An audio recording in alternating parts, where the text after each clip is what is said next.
Good afternoon, Miss Shanymar. Good afternoon, ma'am. Okay, Miss Shanymar, can you tell me about yourself? Yes, ma'am. Ma'am, I'm Shanymar Bahingawan, grade 10. I have two kids, ma'am. I'm from Nagawi branch, ma'am, and I finished college, ma'am. Okay, I have few questions for you to answer, so let's start. Why do you want to work as a maid? I want to work as a maid, ma'am, because I want, ma'am, to support the education of my children. Why you choose Malaysia when there is a lot of other country? I choose Malaysia, ma'am, because Malaysia is near from the Philippines.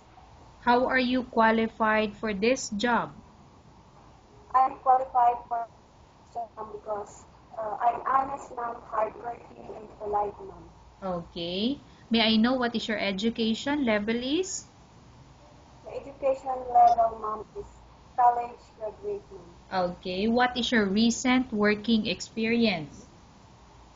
I experienced, ma'am, as a housemaid, ma'am. Okay. Have you worked abroad before? No, ma'am. Do you have experience of taking care of baby? Yes, ma'am. And whose baby you are taking care of? My own baby, ma'am. How about elderly? Do you have the experience? Yes, ma'am. Okay. Whose elder you take care? My grandfather, ma'am. How old is your grandfather when you take care of him? 80 years old, ma'am. Okay. Do you have any other special skills? Miss Shanymar, do you have any other special skills? Yes, ma'am.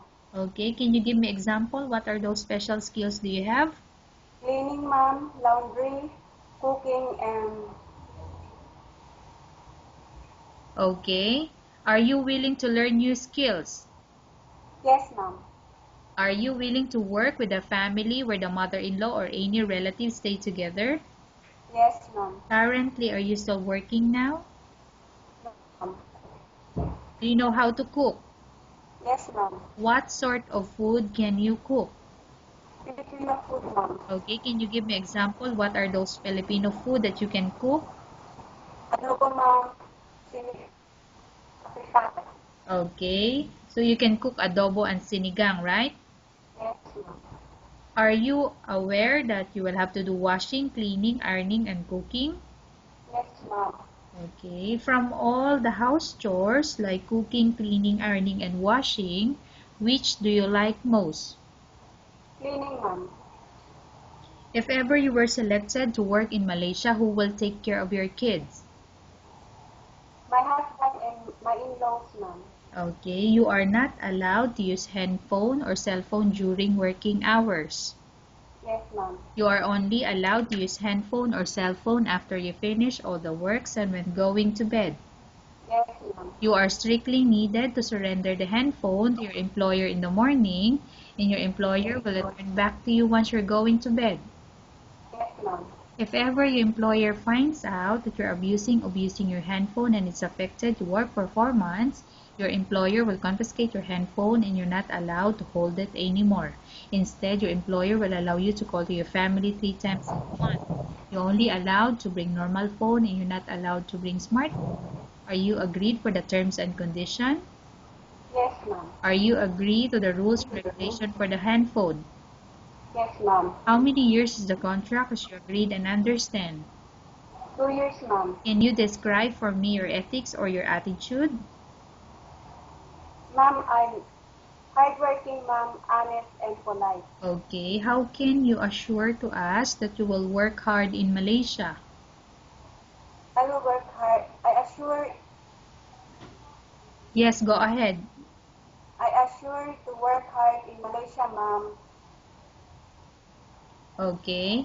Can you promise not to use a telephone without the permission of your employer? Yes, ma'am. Can you promise not to put on makeup but to dress properly while work? Yes, ma'am. Can you promise not to invite friends and relatives without the consent of your employer? Yes, ma'am. Can you promise not to ask for advance salary from your employer under any circumstances? Yes, ma'am. Do you really understand of the rules and regulation of the agency? Yes, ma'am. Do you pay AD placement fee for you to come to Malaysia to work as a maid? No, ma'am. Do you have any history of sickness, example breast cancer or any other illness? No, ma'am. Do you suffer from any skin diseases, allergy or physical defect? No, ma'am. Have you suffered from any serious illness? No, ma'am. Do you smoke? No, ma'am. Do you have any tattoo in the body? No, ma'am. Do you take any prohibited drugs before? No, ma'am. Have you undergone any operation or surgery? No, ma'am. Are you medically fit? Are you fit to work? Yes, ma'am. Are you in any medication? No, ma'am. Are you allergic with any food? No, ma'am. Are you prepared to work for the employer of any race? Yes, ma'am. Are you prepared to eat the type of food taken or given by your employer? Yes, ma'am. Okay. Are you afraid of being left alone in the house? No, ma'am. Are you afraid of dogs or other pets? No, ma'am. Okay, can you please repeat again your answer? Are you afraid of dogs or other pets? No, ma'am. Can you promise to work according to instruction from your employer? Yes, ma'am. Do you have any immediate family working in Malaysia? No, ma'am. Okay, Ms. Shanymar, we have finished our question section. Let's go to case study. I have a case study for you and I want you to answer me truthfully. Upon arrival in Malaysia within 6 months, if ever any of your family members pass away, what will you do? Will you continue to work till finish your contract or you will go back?